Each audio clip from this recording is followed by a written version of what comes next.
ಜೊತೆಗೆ ಈ ಪಾಟೋಲ್ಸ್ನ ನಿರ್ವಹಣೆ ಮಾಡಲಿಕ್ಕೆ ಒಂದು ಪರ್ಮನೆಂಟ್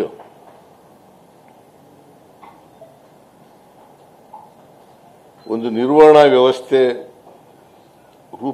ರೂಪಿಸಬೇಕು ಅಂತ ಹೇಳಿದ್ದೀನಿ ನಾನು. in order to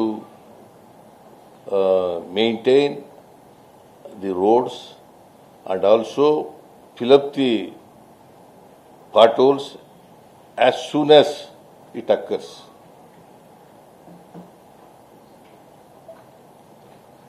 ಗೊತ್ತಾಯ್ತಲ್ಲ, ಪಾಟೋಲ್ಸ್ಗಳು ಇದು ಸುಮ್ಮನೆ ಇದು ಬಿಡೋದಲ್ಲ, ಒಟ್ಟಿಗೆ ಒಂದೇ ಸಾರಿ ಮಾಡೋದಲ್ಲ, ಮಳೆ ಬಂದಾಗ ಅಥವಾ ಇನ್ಯಾವುದೋ ಸಂದರ್ಭ ಮಾಡೋಲ್ಲ. ಯಾವ್ಯಾವಾಗ ಪಾಟೋಲ್ಸ್ ಆಯ್ತವೆ ಕೂಡಲೇ ಮಾಡಬೇಕು, ಬ್ಯಾಡ್ ರೀಚ್ ಆಗ್ತವೆ ಕೂಡಲೇ ಅದನ್ನು ರಿಪೇರಿ ಮಾಡ್ತಕ್ಕಂಥ ಕೆಲಸವನ್ನು ಮಾಡಬೇಕು. ಅದಕ್ಕೋಸ್ಕರನೇ ಒಂದು ಸ್ಪೆಷಲ್ ಸೆಲ್ಲನ್ನು ಮಾಡಬೇಕು BBMPನಲ್ಲಿ ಅಂತೇಳಿ ಸೂಚನೆ ಕೊಟ್ಟಿದ್ದೀನಿ. ಮತ್ತು BDAನಲ್ಲೂ ಕೂಡ ಈ ಥರದ್ದು ಒಂದು ವ್ಯವಸ್ಥೆ ಮಾಡಬೇಕು ಅಂತ ಹೇಳಿ ಸೂಚನೆಯನ್ನು ಕೊಟ್ಟಿದ್ದೀನಿ. ಒಟ್ಟಾರೆಯಾಗಿ ಮನೆಗಳಿಗೆ ನೀರು ನುಗ್ಗೋದು, ಪ್ರವಾಹ ಬರೋದು, ಅದನ್ನು ತಡೆಗಟ್ಟಲಿಕ್ಕೆ ಎಲ್ಲ ಪ್ರಯತ್ನಗಳನ್ನು ಕೂಡ ಸರ್ಕಾರ ಮಾಡ್ತದೆ.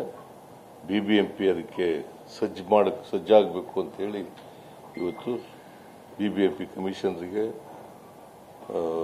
ನಾನು ಮತ್ತು DK ಶಿವಕುಮಾರ್ ಇಬ್ಬರು ಕೂಡ ಇನ್ಸ್ಟ್ರಕ್ಷನ್ಸ್ ಕೊಟ್ಟಿದ್ದೀವಿ. ಇಂಜಿನಿಯರ್ಗಳು ಸರಿಯಾಗಿ